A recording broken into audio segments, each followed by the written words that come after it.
Gloire au Seigneur Jésus. La parole que nous venons de lire, elle peut être assez floue au départ. Comme je le fais d'habitude, je vous inviterai dans vos lectures personnelles à lire peut-être d'autres versions, paroles de vie ou Bible du semeur, qui pourraient être plus claires.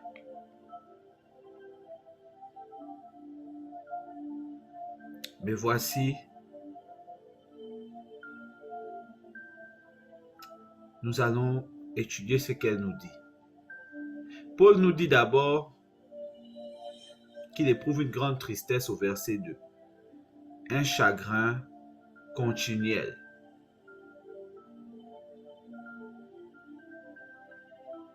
Quel est ce chagrin continuel? C'est que tous les enfants d'Abraham ne sont pas des enfants de Dieu. Voilà, des enfants de Dieu. C'est ça son chagrin. Tous les enfants d'Abraham ne sont pas des enfants de Dieu.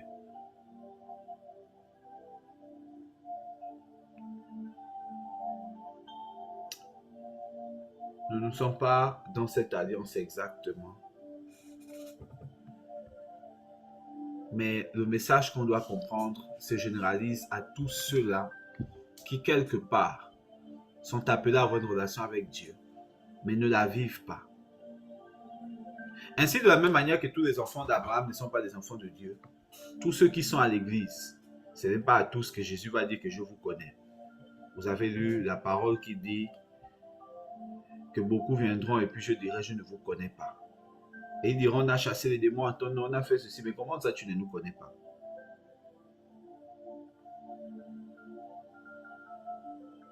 Mais voici ce qu'il nous dit au verset 8. C'est un verset qui peut être pivot dans notre lecture,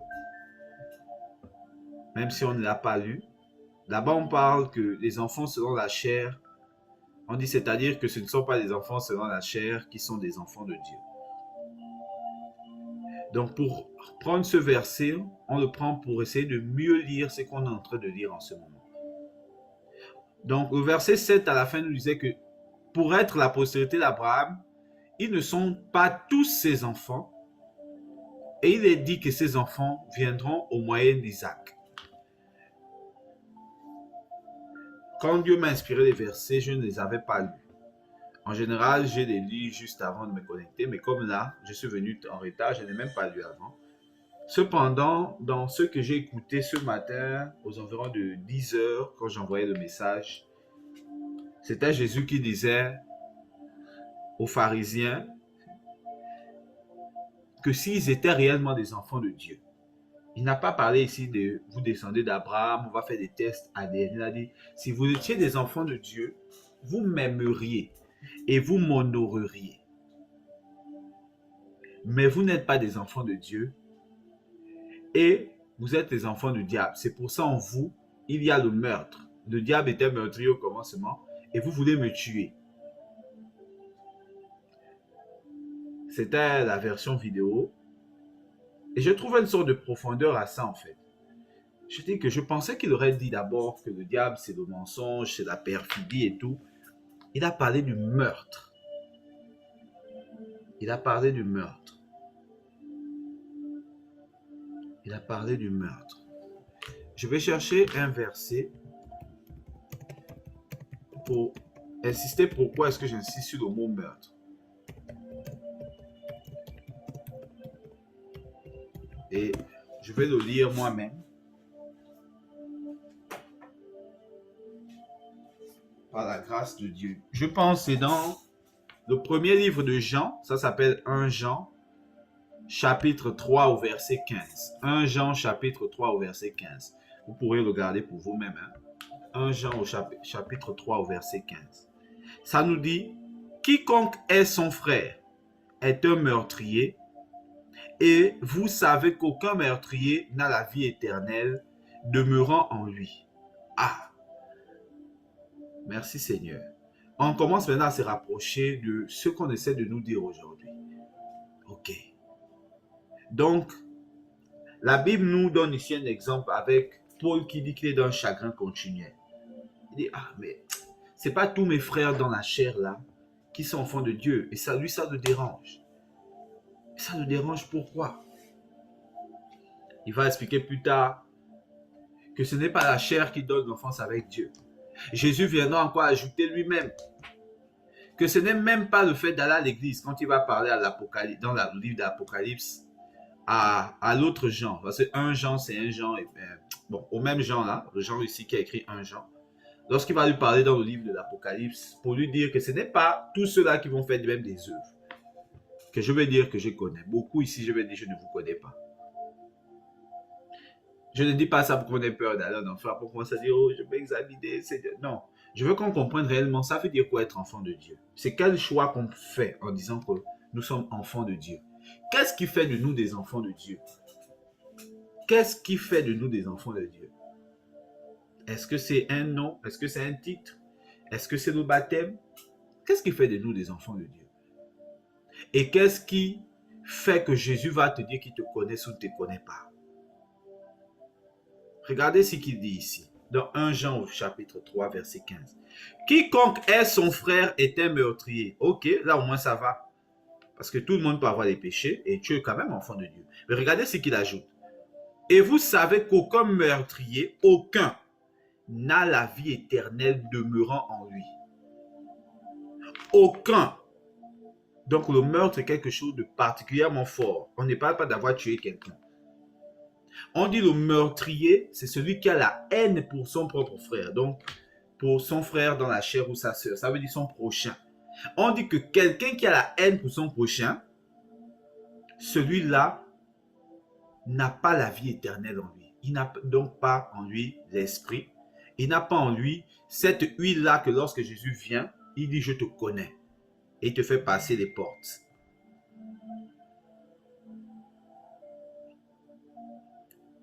Beaucoup maintenant commencent à comprendre le chagrin de notre ami Paul. Son chagrin. Son chagrin, c'est qu'il s'est rendu compte de ça. Ce qui fait de nous des enfants de Dieu. Il s'est rendu compte que beaucoup ne l'ont pas parmi ses frères à lui.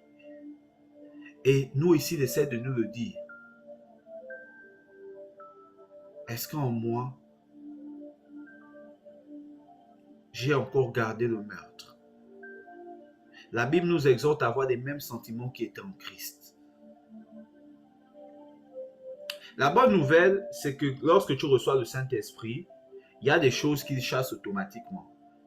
Les tentations qui viennent après, c'est différent de ce dont on parle ici. Mais il dit que quelqu'un qui a ça en lui, la haine, qui la laisse demeurer en lui, qui la laisse grandir, former, décider pour lui, pour son propre frère. Dieu veut que nous ayons la haine du péché, la haine de la mort, la haine de tout ce qui est contre la parole, mais pas de notre frère, peu importe ce qui arrive. Parce que la haine là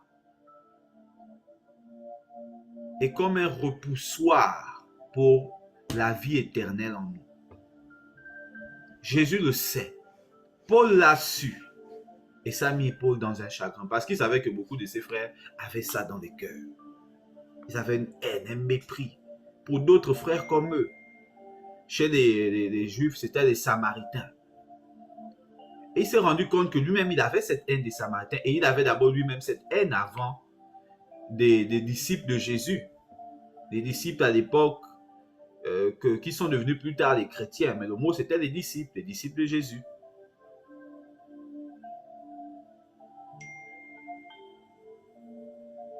Qu'est-ce qui est dans notre cœur? Est-ce qu'on a encore un cœur meurtrier? Est-ce qu'on a encore un cœur meurtrier? Au verset 14 du même 1 Jean chapitre 3, donc vous pouvez le garder pour vos lectures, ça nous dit, nous savons que nous sommes passés de la mort à la vie parce que nous aimons les frères. C'est aussi clair que ça.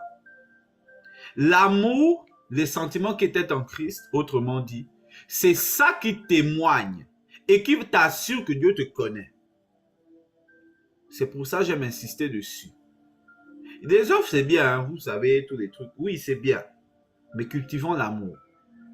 Apprenons tous les jours. Tous les jours, on apprend à aimer plus. L'erreur, par exemple, c'est de dire, ah, j'ai déjà l'amour, je n'ai plus rien à apprendre. Erreur, malheur. L'amour, on l'a déjà tous, c'est le Saint-Esprit, oui. Mais le manifester, c'est autre chose. L'accepter, lui laisser la liberté dans nos manières de vivre, c'est autre chose. Et ça, là, c'est tous les jours. Pas plus tard que dans ma prière où j'étais à minuit dans une sortie à mon église, en écoutant le Saint-Esprit, en priant, je me rendais compte de certains domaines où je pouvais être encore beaucoup plus ouvert, beaucoup plus souple. Ce qui témoignait un manque d'amour manifesté. Je pouvais bien dire que non, mais aussi c'est légitime. Dieu me dit non, ce n'est pas légitime. Ce n'est pas légitime. Celui qui veut monter dans l'esprit à un certain degré, qui doit faire beaucoup de choses. Et surtout si tu es appelé à conduire des gens, tu dois beaucoup aimer, beaucoup, plus que la majorité. Tu dois aimer, aimer, aimer. C'est ça qui t'amène loin. Ce ne sont pas les dons. C'est l'amour. C'est l'amour qui est la force du caractère de Christ. C'est l'amour qui est la sagesse, qui te fait savoir quoi faire. C'est l'amour qui dispose ton cœur à l'intelligence, qui te fait recevoir les messages, les révélations d'un autre ordre que les simples messages du genre tel va vivre, tel va mourir, tel est sorcier. Mais ça te fait recevoir tel message. Celui-ci, depuis qu'il a perdu sa famille, il a décidé de se venger contre tous les membres de la famille qu'il accuse de l'avoir tué.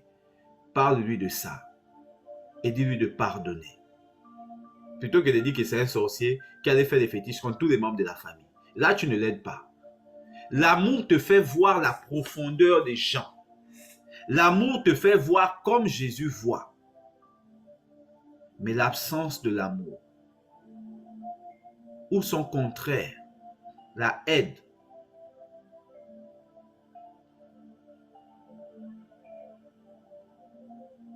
fait quelque chose qui est pire. Ça te tue toi-même. On dit celui qui n'aime pas demeure dans la mort. Ça c'est 1 Jean 3 verset 14. Celui qui n'aime pas, il demeure dans la mort.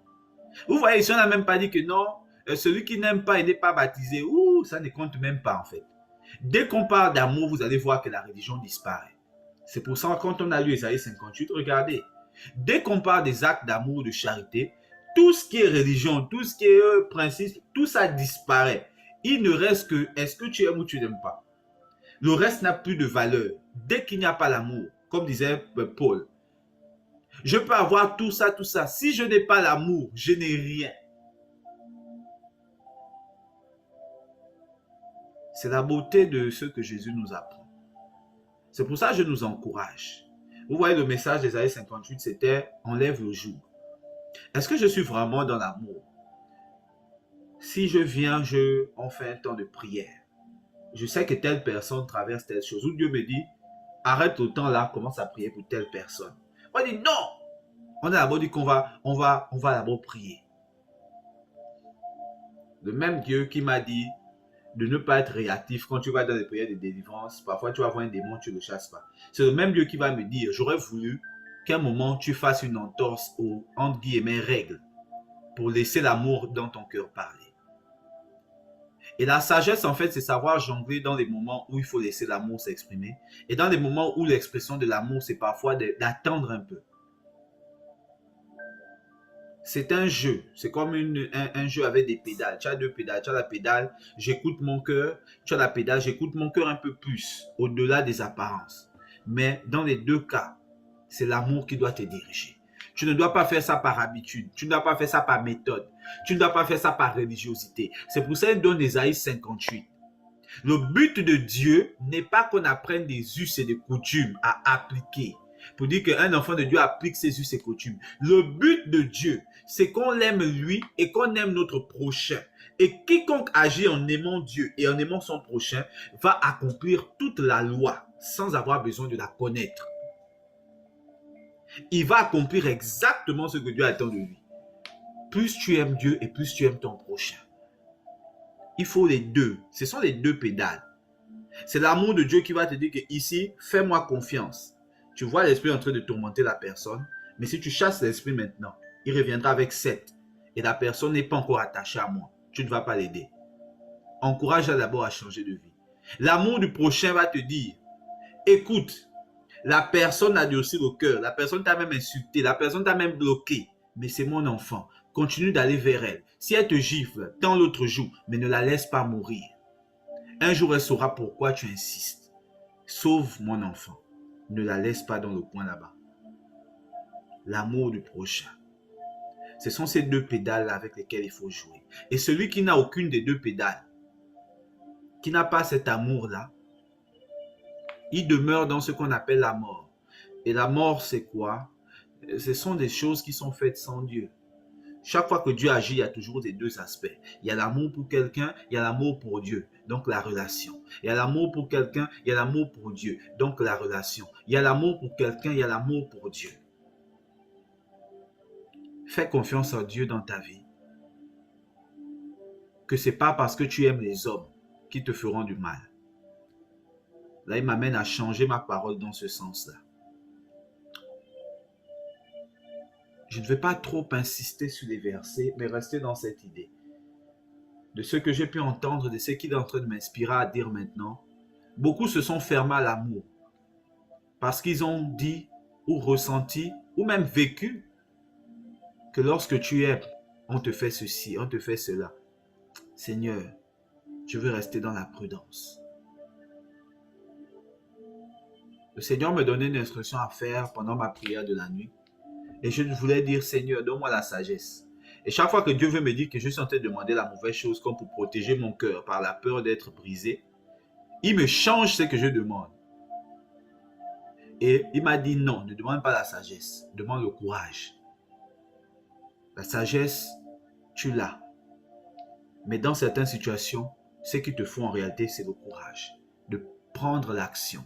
De dire que je prends le risque d'aller en sachant que quelqu'un va insulter mon cœur là-bas, briser ça.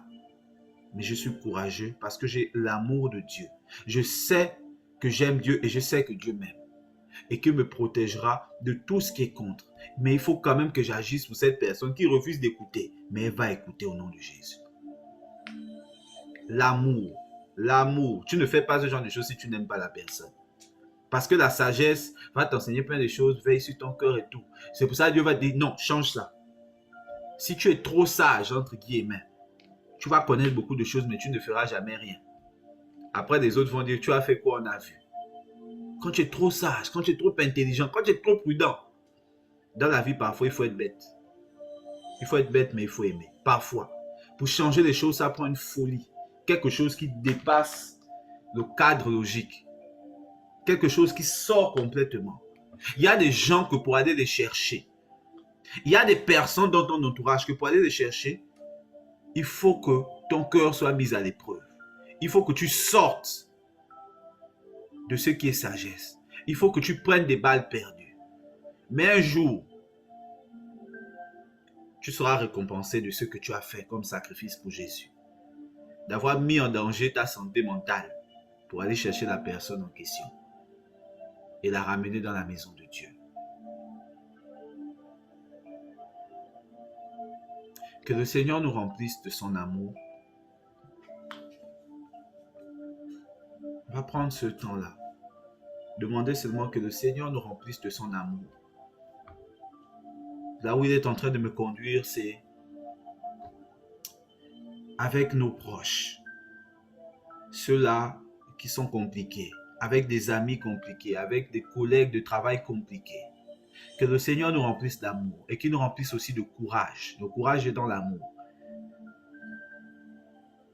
Qu'il nous remplisse de ce courage pour faire ce qui est à faire, même quand c'est difficile, même quand tout est contre nous, même quand tout dit, mon frère, à ta place, je ne ferai pas ça. Que Dieu nous remplisse de courage pour ces circonstances, ces personnes où la seule solution, c'est le courage. La seule solution, c'est de prendre une balle perdue pour sauver. Que le Seigneur nous remplisse d'amour. Je veux que pendant qu'on prie, tu ne fixes que ces deux pédales. Paul parlait de deux pédales dans un autre sens. Il dit, je n'ai connu que Jésus-Christ et Jésus-Christ ressuscité. Je n'ai connu que Jésus-Christ et Jésus-Christ ressuscité. Nous, nous ne connaissons que l'amour du prochain, l'amour de Dieu en ce moment.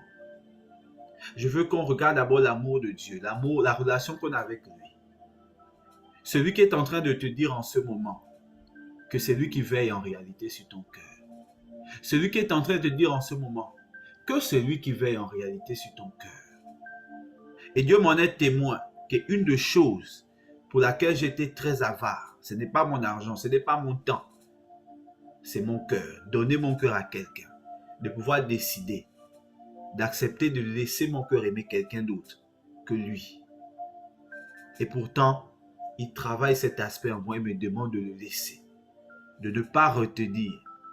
Parce que celui qui veut vivre la plénitude de l'amour doit aussi être livré à l'amour, comme un sacrifice.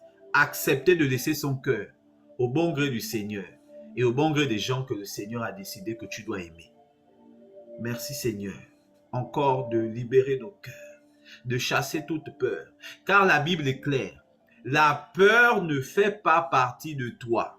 La peur même d'aimer, la peur de se donner dans une relation amicale ou de toute autre sorte de choses ne fait pas partie de Dieu. Cette peur-là ne fait pas partie de Dieu. Elle ne fait pas du tout partie de Dieu. Seigneur, répare nos cœurs de ce que nous avons vécu qui nous a rendus fermés dans des aspects. Moi, je crois, Seigneur, et je sais que tu es la protection en réalité de nos cœurs. Tu as protégé mon cœur, Père. Je n'ai jamais autant aimé que depuis que je te connais. Mais je n'ai jamais été autant libre dans mon cœur que depuis que je ne le contrôle plus directement. Mais que je t'ai laissé la place de toi le gérer. De gérer les temps forts comme les temps difficiles. Sans que je ne le contrôle moi-même directement. Père éternel, je te rends grâce. Et j'invite tes enfants à te laisser ce cœur-là aussi. Dans les situations, dans les embûches, d'être celui-là qui inspire la parole de la circonstance, le pain de la vie, le pain du quotidien. Donne cette manne quotidienne à tes enfants, dans leur cœur.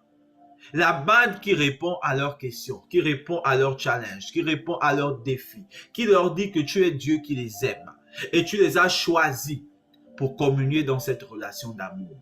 Et c'est de cette relation d'amour d'où naissent les ministères, les dons, les actions, les œuvres, toutes sortes de choses qu'on a construites par-dessus. Mais le cœur, c'est l'amour. Merci Seigneur Jésus. Maintenant, je vais nous inviter aussi au Seigneur à rétablir des relations peut-être qui ont été brisées dans nos vies. Par manque d'amour. Par manque d'amour. Il y a des relations qui sont brisées parce que Dieu dit que ce n'est plus le temps de X ou Y. Et c'est lui-même qui arrache la personne. Ce n'est pas de ça dont je parle. Donc si tu as vécu un gourmet, ouvre le cœur. Je parle plutôt des relations que Dieu veut que tu gardes, mais pour lesquelles ton amour n'est pas suffisant. Pendant que j'ai pris pour moi-même aussi. Seigneur, remplis-moi de cet amour pour mon prochain. Un amour incommensurable. Un amour qui pardonne tout. Un amour qui excuse tout. Un amour qui soutient, qui tient dans la durée. Profond. Père, je sais que souvent, j'étais dans mon espace, refusant de laisser entrer qui que ce soit, Père. Mais tu me dis encore, au travers de cette parole que nous lisons, que ce n'est pas toi. Ça, c'est ma volonté à moi. Ça, c'est ma peur. Mais je renonce à la peur. Et pour tes enfants, je renonce à la peur. Je demande, Seigneur, que tu mettes dans leur cœur l'amour de leur prochain, l'amour de leur superviseur, l'amour, Seigneur, de ceux qui leur font aussi du mal. Par Père éternel, tu nous as donné d'aimer chaque homme que nous avons l'occasion de rencontrer, chaque femme que nous avons l'occasion de rencontrer, parce que nous ne sommes pas livrés à eux, mais nous dépendons seulement de toi. Alors tu nous demandes d'aimer et de pardonner 7 fois, 77 fois. Que le Seigneur nous remplisse. Que le Seigneur nous remplisse. Je veux maintenant prier que le Seigneur renouvelle en nous son Esprit Saint, la force de son Esprit Saint. Seigneur, renouvelle en nous la force de ton Esprit Saint. Celui qui a dit encore au début de chasser le joug. Je vois pendant que je prie, quand le Seigneur renouvelait l'amour, des gens qui étaient en train de se vider, comme si de l'eau sale sortait d'eux. Mais maintenant, il faut renouveler l'eau sale, l'enlever après l'avoir enlevée, par l'eau propre, l'eau de vie, celle qui vient de l'esprit, cette eau qui met en vous qu'il n'y a aucune soif. Vous êtes comblé à tout besoin, dans tous les aspects de votre vie, dans tous les aspects de votre vie. Que cette eau-là abonde, abonde. Je bénis vos vies. Chacune des personnes qui entendent ma voix en ce moment, je bénis vos vies, les vies de vos familles, les vies de vos amis, que vous abondiez à tous égards, que l'eau du Saint-Esprit déborde jusqu'aux oreilles, jusqu'au bout de la tête, des orteils jusqu'à la tête, que vous soyez remplis de l'Esprit dans tout ce que vous entrepreniez, que ce soit dans le plan professionnel, que ce soit dans le plan épiscopal, que ce soit dans le plan sentimental, que vous soyez remplis, bénis, glorifiés par Dieu. Car le plan ultime de Dieu, lorsque nous nous sommes connectés aujourd'hui, c'était en réalité dans Isaïe 58. Il a dit d'amener son peuple ici. C'est pour cela que je déclare que maintenant que nous sommes ici, que tout joug te laisse, que tu sois libre dans l'esprit, libre, rempli de son amour, de sa puissance et de son autorité. Et lorsque tu partiras après cette rencontre, tu pars en vainqueur. Sache que tu n'es pas reparti et tu ne repartiras pas tel que tu es venu. Lorsque tu es venu, il y avait des eaux sales, il y avait des choses à enlever, des choses anciennes. Maintenant que tu repars, tu es complètement renouvelé. Un nouvel amour, un nouvel esprit, une nouvelle dimension, une nouvelle autorité. Parle désormais même à tes demandes d'emploi, à tes demandes de stage, tes demandes de toutes sortes de choses avec assurance. Qu'il y a un esprit d'autorité que tu as renouvelé ce matin, ce soir pour certains, qui te donne de commander et tu reçois plus que ce que tu avais avant. Car le Seigneur t'a libéré de tout joug qui te retardait, pour te remplir seulement de l'eau qui accélère les choses dans ta vie. Dans le nom puissant et suprême de Christ Jésus. Amen.